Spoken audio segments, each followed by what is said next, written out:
There's a general lockup throughout the institution. Prisoners have been fed in their cells. Tomorrow there will be no visitors at San Quentin. The institution is described as quiet but tense. The 6 people killed in this riot make it the worst incident of this kind in the modern history of San Quentin.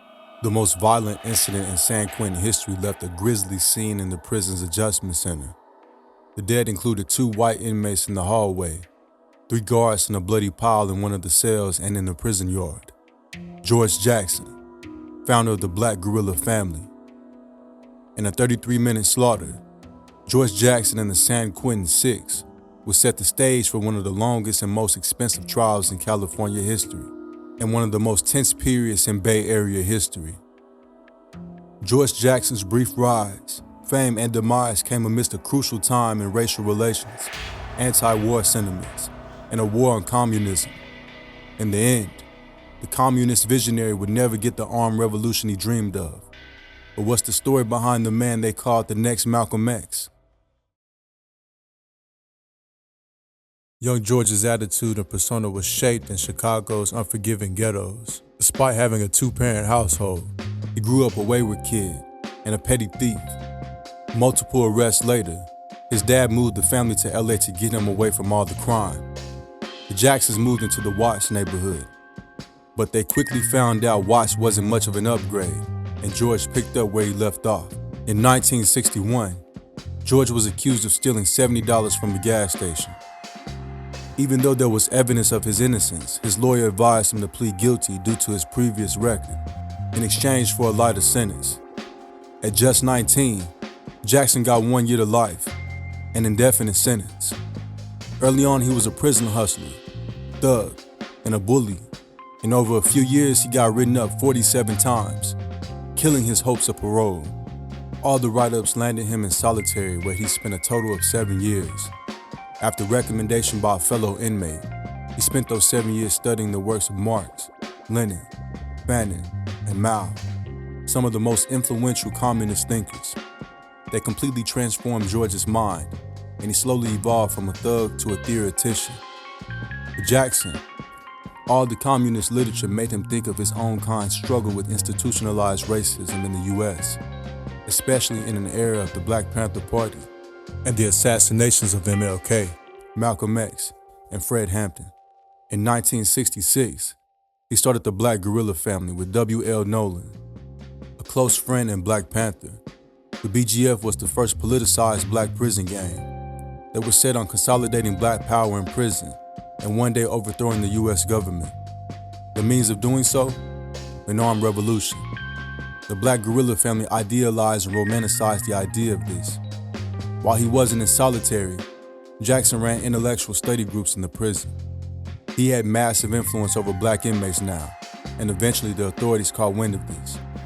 Jackson's growing influence in the prison system and his new political consciousness is ultimately what kept him locked up. Before his death, he had served 10 years of his sentence, the longest anyone ever had on a one life. This new version of George Jackson was now understood to be the most dangerous man in the prison system. Quick shout out to today's sponsor, Surfshark. Are you constantly paranoid about your privacy online at home, or detached from the rest of the world while you travel? Then Surfshark has got you covered. I don't like the idea of not having 100% privacy while I'm online, even in private browsing or incognito modes. With Surfshark, I know that my personal data is encrypted and that I'm completely anonymous online. Surfshark comes in handy when you travel and have to use public Wi-Fi as well. It also lets you watch your favorite shows and unblock censored websites from anywhere on the planet. What's more, online stores, rental services, and airlines often base their prices on your location. Pay less by turning on Surfshark and shopping from a different country. And Surfshark is probably the next app you won't be able to live without. To get an exclusive Surfshark deal today, enter promo code TRUEHISTORY, link in the description. Now back to the video. The 70s were a tense time in California prisons. 9 COs and 24 prisoners were killed between 1970 and 71, and most COs happened to be white. They had a reputation for pitting their races against each other. George and W.L. Nolan had been moved to Soledad in 1969. By then, Soledad was notorious for the race gangs that clicked up there, the Mexican Mafia, the Nuestra family, and the Aryan Brotherhood being the main ones. All the race hate made Soledad a hub for racial murders. On January 13, 1970, the prison exercise yard was reintegrated for the first time in months. But a race war between whites and blacks was brewing, and everybody knew it. A black inmate had been murdered months earlier, something they had to give back in blood. On the day of, just moments after the inmates convened on the yard, a brawl broke out. W.L. Nolan, who was a boxer as well, allegedly threw the first punch. From a guard tower, there was a shout, a few whistles, but no customary warning shot. Officer Opie Miller fired a rifle shot that pierced Nolan's heart. 2 more shots rang out, and 2 more black bodies dropped. A white inmate was shot and injured, but the 3 black inmates were the only deaths that day.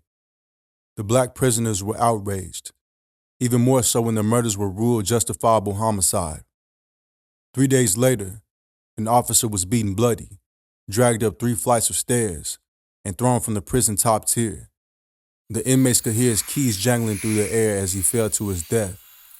Officer John Mills was found dead on the ground floor. A note attached to him said, "1 down, 2 to go." The alleged culprits became known as the Soledad brothers. Jackson was understood to be their leader. They were brought to court in chains and shackles. There was little evidence to begin with. They were tried because all 3 men were connected to black militants. Soledad Brother, a book based on his prison letters and political essays, was published in the midst of the trial and became a global hit, giving Jackson thousands of fanatic supporters who championed his release or escape. Today his work is controversial and censored in prisons. The Soledad brothers were indicted for murder, and Jackson became the face of the Black Revolution. All the while, George had struck up a relationship with Angela Davis, a UCLA professor and Black Panther who admired him greatly. She grew close to his brother Jonathan as well. On August 6th, Angela would purchase multiple guns and rented a van for a daring plan the 3 hatched together. Jonathan Jackson was a 17-year-old student from Pasadena. He had never had any legal trouble prior. Over years of correspondence via prison letters, Jonathan grew to idolize George and his philosophies on race, society, and armed revolution. In his personal journals, he posed the question, "What would you do if it was your brother?" On August 7, 1970, at 10:45 a.m., Jonathan walked into a Marion County court with multiple guns under his long black trench coat. Once inside, he pulled an M1 carbine and shouted, "This is it! Everybody freeze!" When Jonathan invaded the court, George himself wasn't present. What he needed was hostages for George's release. He put a gun to the judge, Harold Haley's head, then gave a gun to James McClain, the defendant that day. He was joined by Rochelle McGee, a witness at the trial, and William Christmas, a prisoner freed from the holding cell. Judge Haley was then forced to call the local sheriff and convince the police to stand down. The 4 of the kidnappers gathered 5 hostages, bound them together with the piano wire, and taped a shotgun under the judge's neck. On the way out, they walked past several police officers in the hallway and a journalist that took multiple pictures of the events that day. Jonathan demanded that George and the Soledad brothers be freed by 12:30 that same day. He made sure to add, "We are the revolutionaries. The Soledad brothers must be freed for the cameras." But by the time they got to the van outside, they were surrounded by guards from San Quentin who were nearby doing shooting drills. Jonathan took the wheel and attempted to drive off even with all the rifles pointed at them. The plan was to get the hostages to an airport.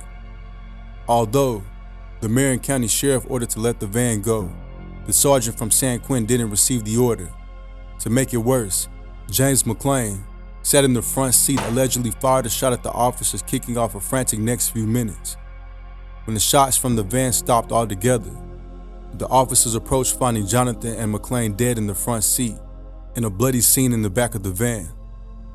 Deputy District Attorney Gary Thomas had snatched a gun off Jackson and fired at the kidnappers, starting off a close-quarter gunfight. In the chaos, the gun under the judge's neck went off, killing him, and William Christmas was shot dead. Gary Thomas was paralyzed for life from 3 accidental shots from San Quentin officers. Rochelle McGee was the only kidnapper left alive, and all the other hostages survived.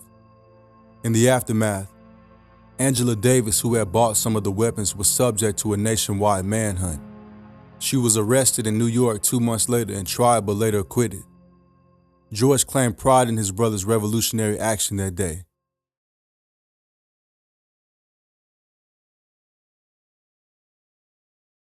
While awaiting their trial for the murder, the Soledad brothers were sent to San Quentin. They went straight to the Adjustment Center, the worst and most secure part of the prison. It was convicts versus COs in there, an atmosphere of inmates itching to kill the guards after years of abuse. A lot of them were in there for attacks or murders of guards to begin with. When Jackson first arrived, the black inmates saluted Jackson with a closed fist above their heads, a sign of the respect he had. Jackson's personality seemed to change after his brother's death. He became more introverted and confrontational. He wanted all the money from his book to go towards building a small militia for when he got out, because after 10 years in prison, he might actually have been deluded into thinking there was an actual shooting revolution on the streets. To add to his woes, he was facing the gas chamber for the murder of Officer Mills, something he went on to confess to during one of his prison visits. For months, Jackson allegedly pleaded with many of his visitors to bring him guns. He was now more eager to escape or die trying. He understood it was unlikely he'd never be freed. August 21st, 1971 was a warm, sunny Bay Area day, 3 days before the Soledad brothers' trial, and days after Jackson completed his last book, Blood in My Eye. In the Adjustment Center, inmates could sense the tension in the air for days. They could tell something big was about to happen.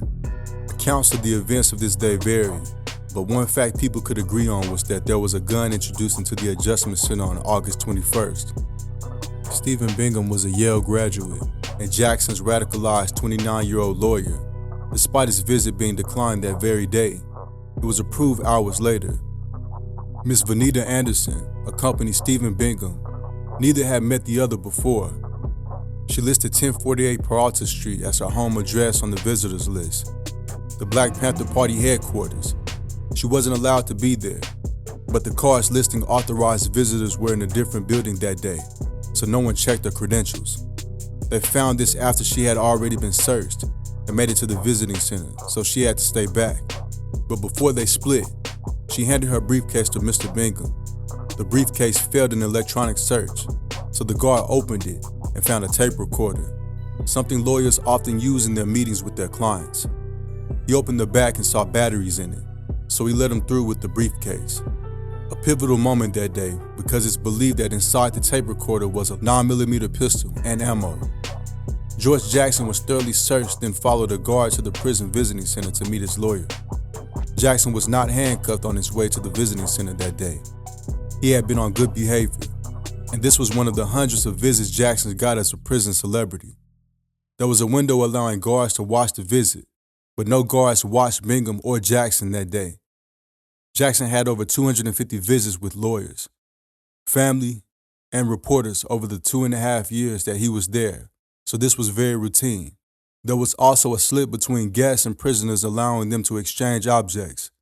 It's widely believed that Bingham handed Jackson the gun and ammo which Jackson hid under his watch cap. 15 minutes later, the meeting was over, and Jackson was escorted back to the AC for the last time.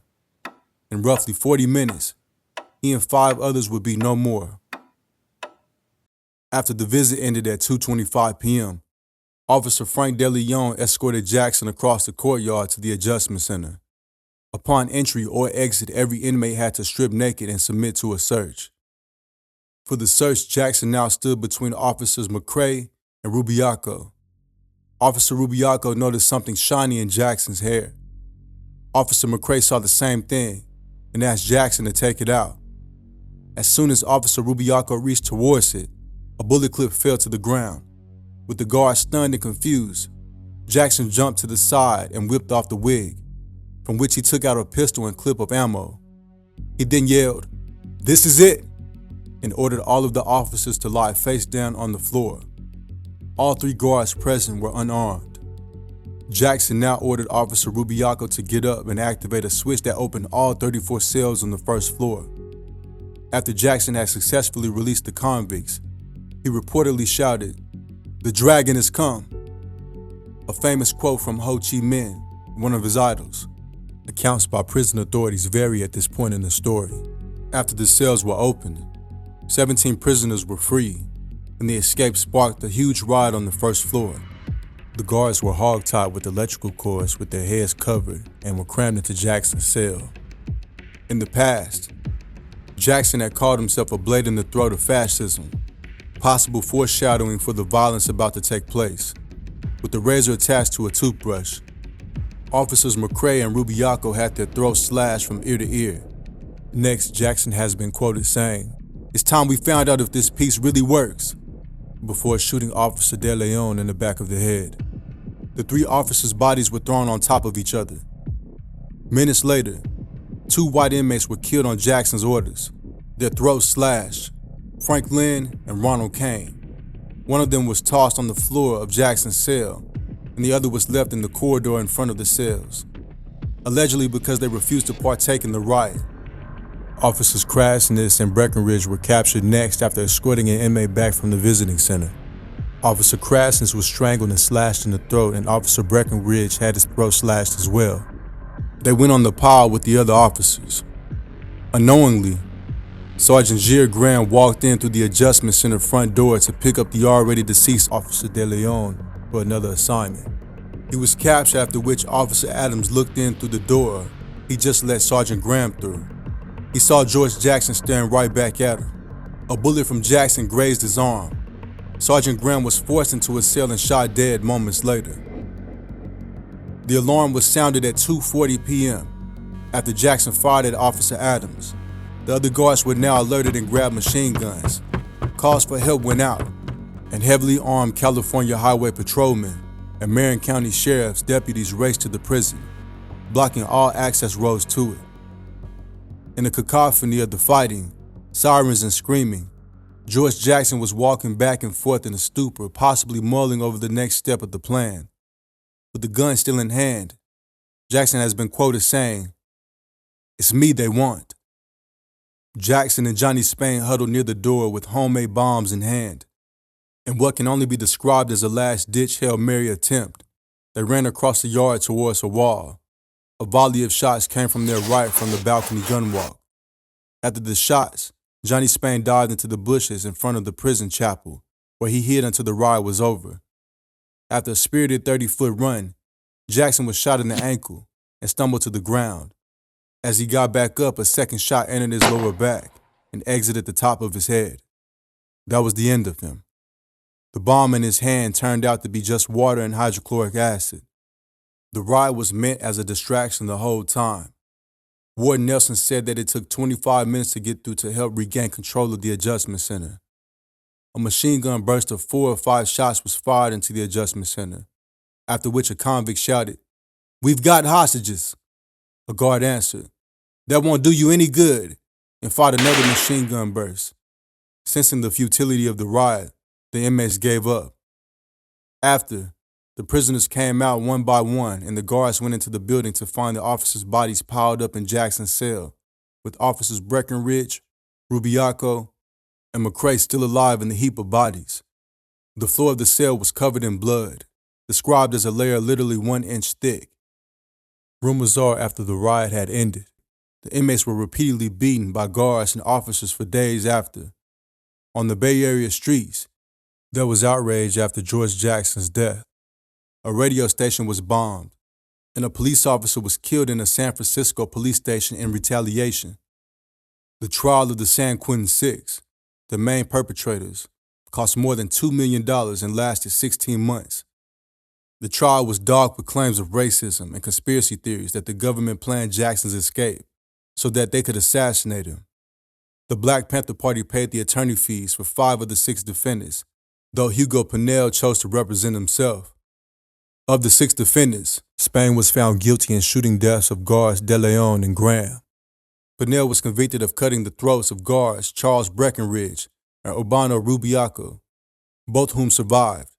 and Johnson was convicted of assaulting Breckenridge.